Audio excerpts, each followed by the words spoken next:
नमस्कार। और आज हम शुरुआत करते हैं रीजनिंग में डाइस चैप्टर। और डाइस में हम वो सवाल पढ़ेंगे जो एसएससी जीडी ने 2021 और 2019 के पेपरों में पूछे हैं। तो चलते हैं। पहले जो हमारे 4 क्वेश्चन है वो आपके बोर्ड पे दिखाई दे रहे होंगे। तो पहला क्वेश्चन क्या है? तो पहला क्वेश्चन है कि 6 के विपरीत क्या होगा। 2021 में एसएससी जीडी ने यही सवाल पूछा है। 2 डाइस हमें दिए हैं और इन पर अंक दर्शाए हैं 2, 3 और 5 और इस पे हैं 1, 5 और 4। इनमें हमें क्या करना होगा कि ये देखना होगा कि कौन सी सतह कॉमन है। ठीक है, डाइस में कौन सी सतह कॉमन है, कौन सा अंक कॉमन है। तो हमें दिख रहा है यहाँ पे कि 5 यहाँ भी है और 5 यहाँ भी है, यानी 5 का अंक दोनों डाइस में कॉमन है। तो आप जो अंक कॉमन होगा ना उसी को 2 जगह लिखेंगे, ऊपर नीचे। तो मैंने लिख दिया 5 और 5।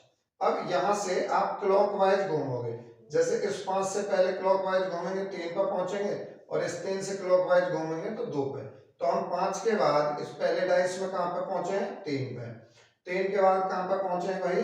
2 पे। अच्छा, इस डाइस में भी क्लॉकवाइज घूमना है तो यहाँ 5 के बाद कहां जाएंगे? 1 पे और 1 के बाद पहुंचेंगे हम 4 पे। तो 5 से हम पहुंचे 1 पर और 1 से हम पहुंचे हैं 4 पर। अच्छा, अब देखो 5 के अपोजिट क्या होगा। सबसे पहले ध्यान रखेंगे जो ये ऊपर नीचे आए ना ये एक दूसरे के अपोजिट है। 2 के अपोजिट 4 है और 1 के अपोजिट 3 है। अब जैसे 5 के अपोजिट पूछा है उसने या 6 के अपोजिट पूछा है, सभी अंक निकलेंगे कौन किसके अपोजिट है। तो जो कॉमन होगा, कॉमन के अपोजिट वो अंक होगा जो डाइस में दिखाई नहीं दे रहा है। यानी 6 सतह होती है डाइस में। अगर यहाँ पे नंबर दिए हैं ना 1 से लेकर 6 तक के नंबर होंगे। ठीक है, तो 1 से लेकर 6 तक के नंबर होंगे। अब क्या नंबर है 1 से 6 तक जो यहाँ पे दिखाई नहीं दे रहा? वो नंबर है भाई 6। तो 5 के अपोजिट होगा 6। तो आपका आंसर है, इसने पूछा है 6 के अपोजिट बताओ, तो 5 के अपोजिट 6 है तो 6 के अपोजिट क्या होगा? 5। तो इसका उत्तर होगा 5।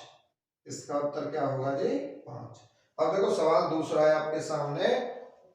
हमें 2 डाइस दिए हैं, नंबर इन पे डाले हैं 1, 3, 5। इस पे डाला है 4, 2 और 5। हमें सबसे पहले देखना है कॉमन क्या है इसमें। तो इसमें भी कॉमन क्या है भाई? 5। कॉमन क्या है? 5। तो जो कॉमन सतह है उसे हम 2 जगह लिखेंगे। तो मैंने लिख दिया 5 और 5।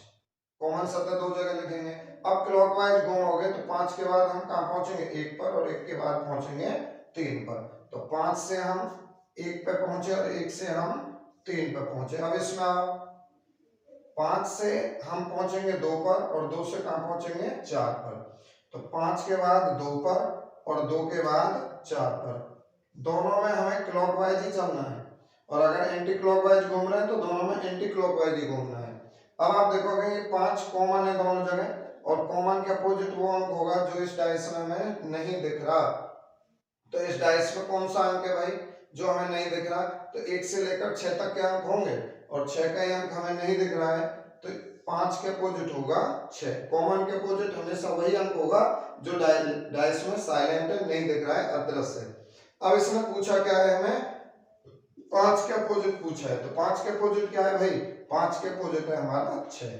तो इसमें आंसर होगा हमारा 6। और ध्यान रखेंगे एसएससी जीडी ने अगर एक दिन में 3 पारी हुई है ना, 3 टेस्ट हुए हैं, तो तीनों टेस्टों में एक जैसे क्वेश्चन पूछे हैं। ठीक है, तो ये दोनों अलग अलग पारियों के क्वेश्चन है, लगभग सेम ही है, इनमें कोई अंतर नहीं है। अब आ जाओ सवाल नंबर 3 पर। इस पर नंबरिंग नहीं दर्शाई गई, इस पर अल्फाबेट डाले हैं। तो अल्फाबेट होंगे तो डाइस की कितनी सतहें टोटल? एक डाइस की होती है 6 सतह और ये एक ही डाइस है। इसे हो सके वो 2 तरह से घुमाकर दिखा दे, 3 तरह से घुमाकर दिखा दे या 4 तरह से घुमाकर दिखा दे। तो डाइस एक ही है, उसे अलग अलग तरह से घुमाकर दिखाएगा वो। तो अब की बार इसने नंबर की जगह पे अल्फाबेट डाल दिए। तो उसने पूछा है ए के विपरीत क्या होगा।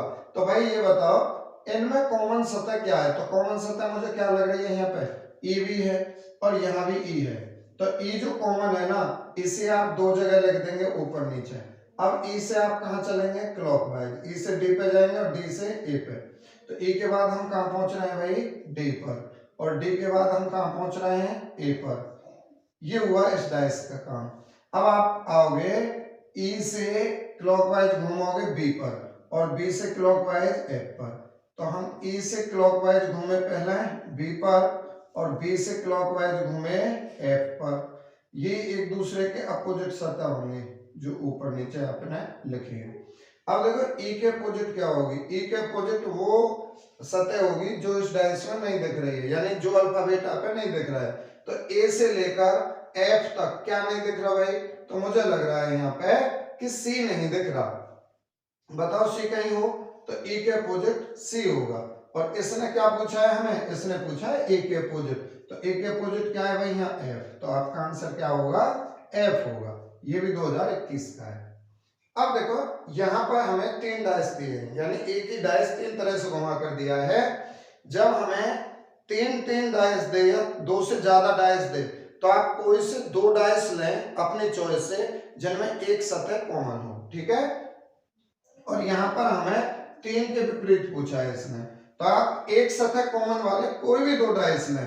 तो अगर मैं दूसरा और तीसरा डायस देखूं तो भाई इसमें मुझे लग रहा है कि 2 सतह कॉमन है, इसमें तो 2 सतह कॉमन है, 2 यहाँ भी है और 4 यहाँ भी है, 2 और 4 है यहाँ पे, और यहाँ पे भी क्या है 2 और 4 है। तो ध्यान देंगे यहाँ पे तो एक नया नियम और जान लेंगे आप कि जब किसी डायस में 2 सतह कॉमन हो, जब किसी डायस में 2 सतह कॉमन हो तो कॉमन वालों को छोड़कर जो सतह बची ना वो एक दूसरे के अपोजिट होंगी, ठीक है। तो 3 के अपोजिट क्या होगा, 3 के अपोजिट भाइयों 6 होगा, 6। कितना आसान है।